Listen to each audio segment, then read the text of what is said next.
Hi mga kagurang, welcome back to our video. So ayan guys, samahan nyo ako magluto tayo ng ampalaya. Yan. Nakita nyo naman yan guys. Nakita nyo mga kagurang kung anong klaseng ampalayang lulutuin ko. Yan yung ampalaya na parang Indian ampalaya, no? Kung di ako nagkakamali kasi nga ganyan dito sa Bahrain, ang dami-daming ganyang ampalaya. So bihira lang kami makakita ng ampalaya ditong made in Philippines or made in Thailand. Kung meron man, mahal, di ba?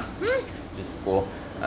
Magtipid-tipid tayo no as a OFW, talagang kailangan magtipid-tipid, pero talagang kahit tipid yan siya guys, talagang ang sustansya niyan is talagang napakamaninamnam nito. Ang gawin natin mga kagurang at magluto tayo ng ampalayang hindi mapait, ganyan lang no, homo lang na siya sa tubig, ihomol na siya sa tubig pila ka minuto diha, ganyan. Ang imong tubig nasa day gamayng asin, so ganyan mag-ano tayo ng ang sahog lang anig, bawang lang sibuyas og kaning kamatis, di ba? Maura ayaw na lang gyud mo pag sigdagan-dagan pag mga kanang kuan diha, mga pangbutang-butang diha kay murag di na nyo malasahan ang paliya. Di ba? Ganyan lang mga kasimpleng luto mga kagurang, gayahin nyo to no para makain sa inyo mga anak ang ampalaya kaysa una gud ang paita magyas paliya. Uy, labi na kaning paliya ingon aming klaseng paliya. Pait yun kaayo. So karon kagurang saya, ayaw na lang niyo pansinin akong kawali in town nga perti na in town anang dugay, mga 27 years na sa Kudris Barin, 27 years na pud na siya. Pwede na akong i-donate sa museum mga kagurang. Di ba? So painitin na natin ang unya ka nang atong iluno dining kamatis atong iuna kay aron dili masunog dayon ang ato ang mga sibuyas ug kanang kuano ahos no.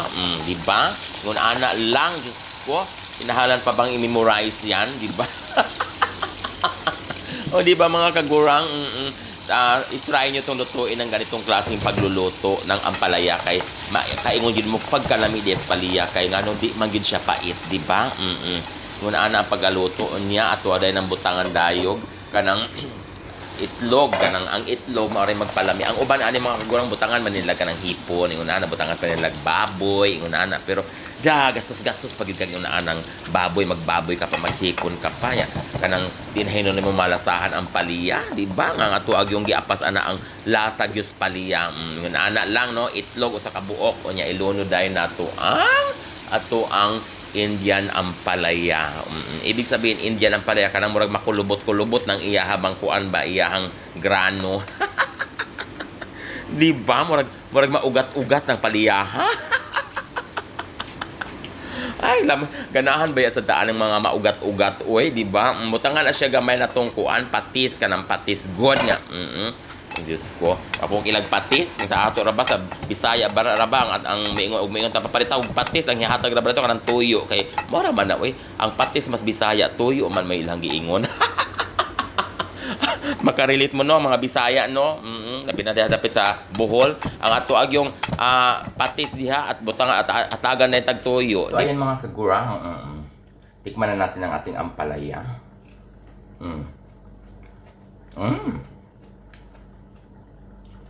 Hindi mapait mga kagurs. Ganyan ang gawin niyo sa ampalaya ninyo. Huwag mo lang siyang pigain. Huwag mo lang siyang kanang usengan ng dili kay den o kayon sa ato ang kanang kawali ni kuan ayaw ko kaya. Para makaon sa inyong mga anak ng mga abata ba yan no, arte kayo. Kasi sa una gusto mga gagmay pa ang ampalaya. Para mapaita, di ba?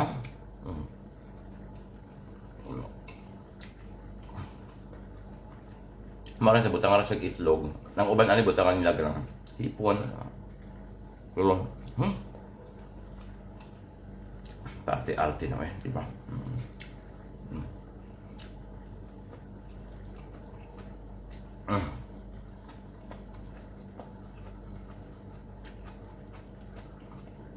Takpan nyo na ng konti tapos buksan mo, i-open nyo na, huwag mo yung takpan kasi nga para yung crunchy andun pa rin yung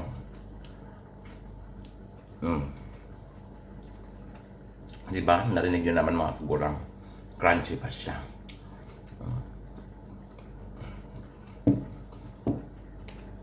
Ayan try nyo magluto lang ganyan. Napakasimpleng luto no, pero lami lagi. So ayun ninyo. So nga anong shout out sa Thank you so much to all my followers all over the world.